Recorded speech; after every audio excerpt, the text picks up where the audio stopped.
Chapter 2, Mishnah 4.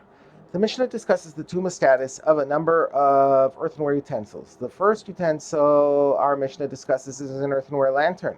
A lantern is an enclosed utensil into which an oil lamp is placed. The purpose of a lantern is to protect the flame of the lamp from being blown out by the wind.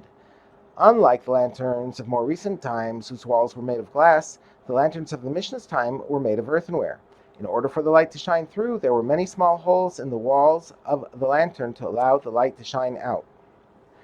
An earthenware lantern that has a container for holding oil in it can become tame, while a lantern that does not have such a container in it is tahor, i.e. it cannot become tame, even though it has a place for holding a lamp.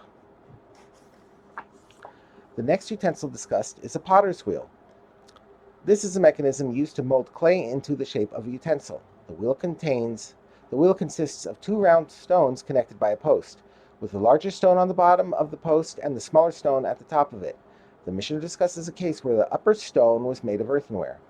The potter's wheel that he begins with, i.e. that he uses when he begins forming the utensil, is tahor, because it is flat and has no container, while the wheel he finishes the utensil with is tame, because this wheel has walls around its sides to hold the still soft clay utensil in place while he finishes it. The next utensil discussed is a funnel. Although a funnel is shaped like a container, it cannot actually hold liquid in it because it has a hole in its bottom. Nevertheless, the Mishnah will teach that some types of funnels are considered containers.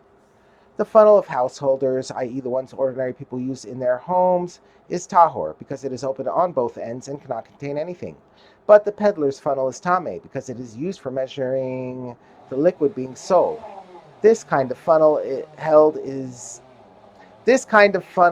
known amount, and in order to measure the amount being sold, the peddler would plug the hole on the bottom with his finger and fill the funnel. He would then remove his finger, allowing the liquid to flow into the customer's container. These are the words of Rabbi Yehuda ben Beseira.